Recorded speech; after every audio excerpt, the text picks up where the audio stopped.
Nakapunod na ba ang lahat? Oo. So bago tayo magsimula sa ating formal na talakaya magkakaroon muna tayo ng recap kung ano ang natalakay ng nakaraang Merkules ng nakalakad ko. So sino ang bahagi sa klase kung ano yung mga natalakay? Pagtawag. Bigay ka naman niyo. Hello. Ang pagkakay namin kung nakalakay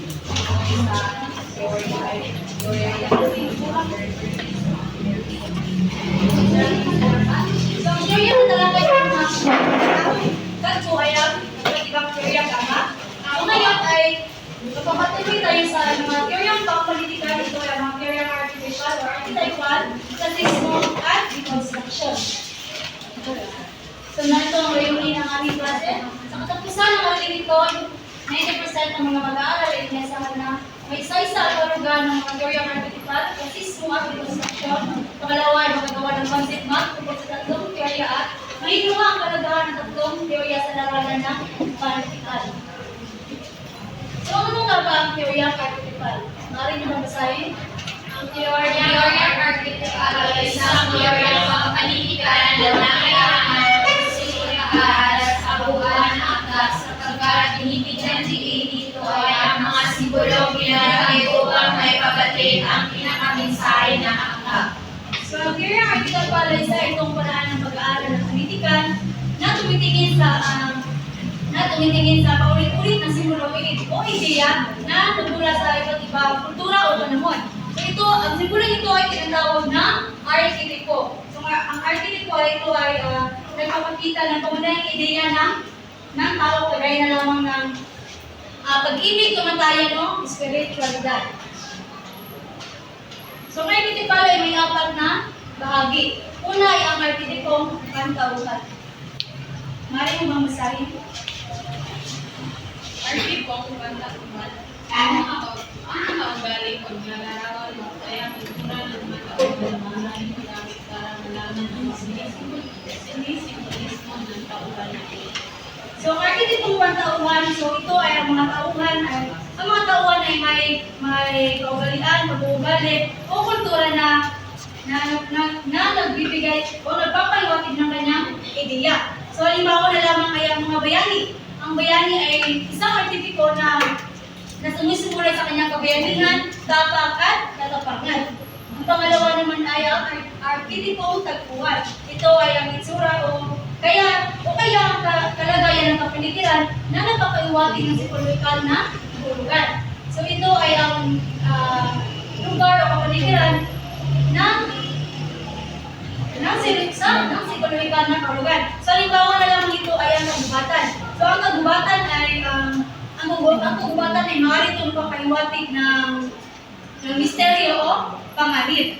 Ang pangatlo naman ay ang archetypong pangyayari. Ito ay mga kakaibang pagpapatulugan ng pangyayari, karamihan dito ay gamit o kaya galing sa kinalakihan kultura.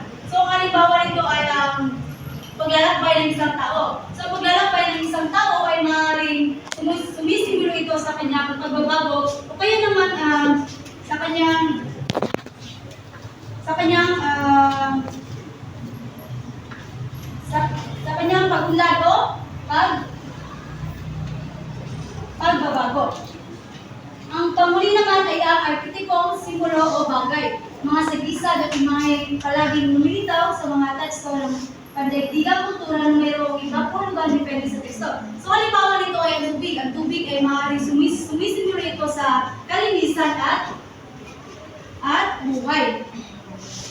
So, ngayon ay dumako tayo sa iba't ibang simbolo ng archetypal.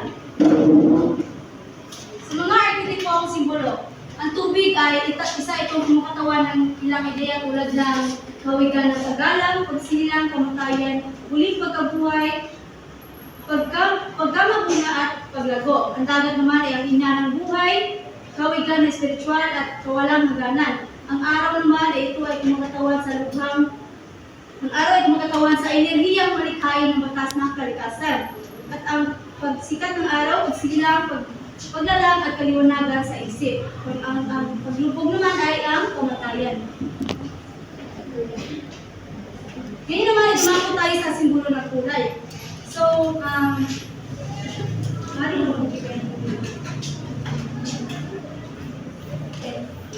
sino ang nakabunot ng number 10? So, para sa iyo, ano ang simbolo ng kulay itim? Para sa iyo.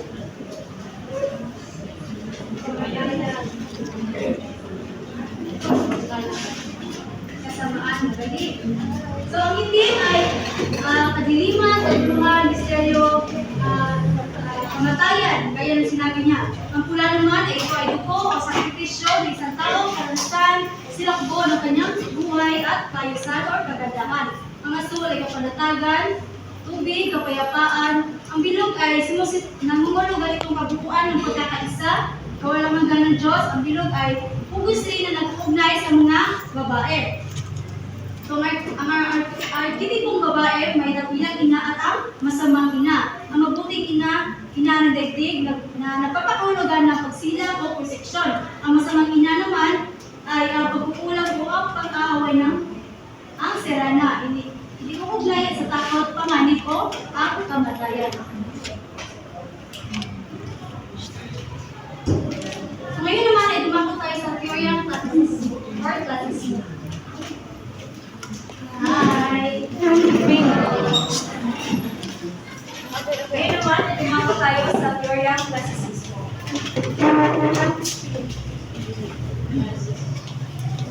Number 28. Sino ang 28? Bakit kong basahin? Ang theory ng pagkakaan ng mga pangyayari sa ilang sa pagkailan ng may pagkaibigan. Pangaliwan ang gawin ng mga pangyayari. Malipit at pili sa paggamit ng mga sila at sa pagkakot ng may kaayusan. Maraming salamat. Ang teorya nito ay nakatuon sa isang pagkuhan o sa isang pangyayari na kung saan ang isang batang lalaki o tauhan ay nakikipagsapalaran at naiiba sa kayamaan at kahirapan sa estado ng buhay. Nangyayari ito kagaya ng pag-ibig. Ang teorya ng klasisismo ay nakasentro sa dulang itinanghal. Kagaya na lang ng komedya at trahedya bilang dalawang pinakatanyag na uri ng tula. Ditong panahon, noong 18 BC, nakilala ang panulaan bilang pinakamalagang genre sa pagsulat at pagsuri ng epiko, satiriko, tulang liriko at pastoral.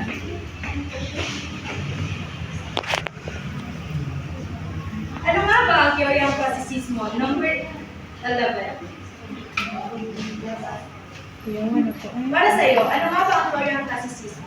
Ang teorya nito ay tumapatuto siya sa dalawang taong nagtibigan ng hindi sila pagkapareho ng estado ng buhay gaya na lamang ng isang mayaman o isang kaya.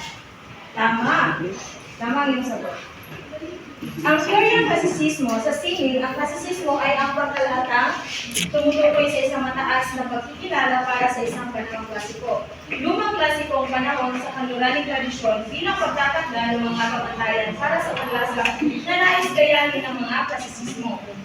Ang klasisismo ay isang partikular na uri ng filosofiya na hinihiyagan ang sarili sa panitikan, arkitektura, sining at musika na nagmula sa lumang Grego at Romano na pagbibigyan diin sa lipunan.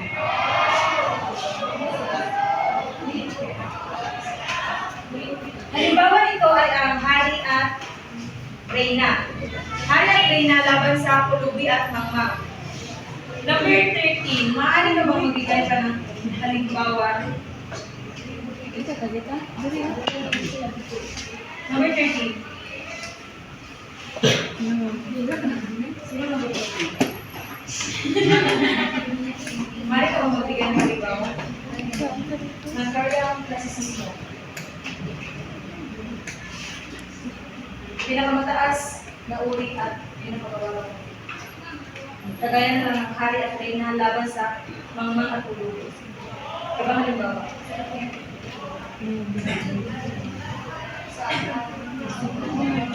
Taas na naman.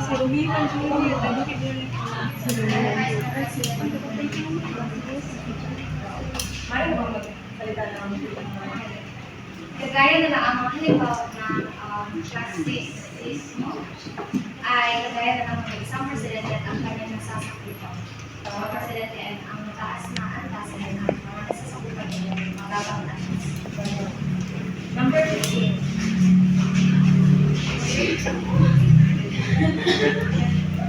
Ikaw halimbawa pa.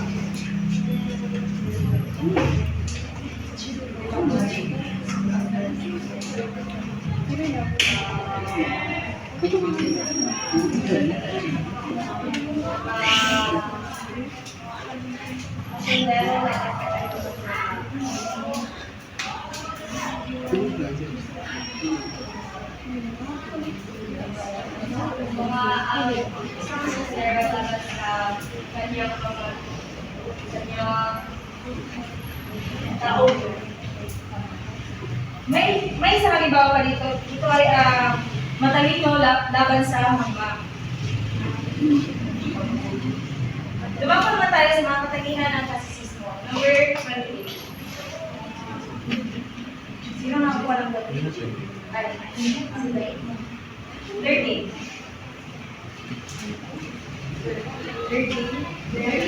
30. Yung zero. Maaari po basahin. Mga katangian ng klasisismo. Una, pagkamalinaw. Dalawa, pagkamaraman. Pagkakaya, pagkamatindi, pagkakaubigino, pagkasunod-sunod sa pagkaroon ng hangganan. Halimbawa ng teorya ng klasismo. Ignorante at nawaragi ng susunod at klasismo. Maraming salamat. Ang pitong katangian ng akdang klasisismo ay nararapat natin na gamitin upang magbuo tayo ng magandang akdang pampanitikan. Huwag natin itong kalimutan upang ito ay mamalago at magamit ng gusto ang mga katangian ng akdang klasisismo. At kagaya na lang ng halimbawa natin dito na Florante at Laura ni Francisco Balagtas. At ang iba pang halimbawa nito ay Ibong Adarna. Naintindihan niyo ba ang lahat?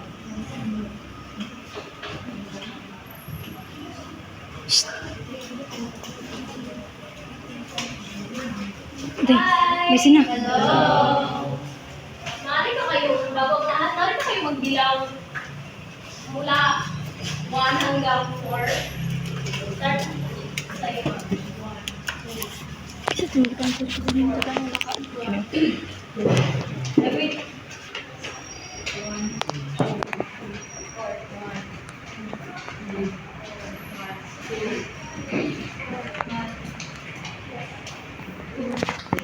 Wait.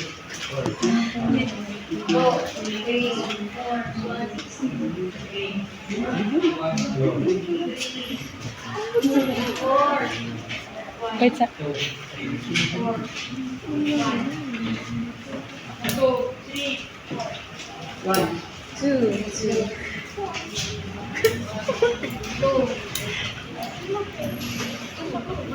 Lahat ng 1 dito. Lahat ng 1 dito. 2 doon. 3 dito. Some more items.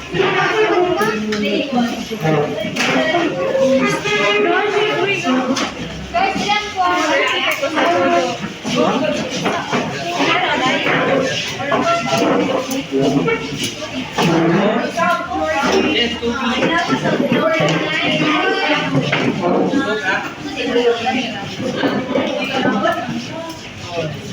Ito, raw, guys, na.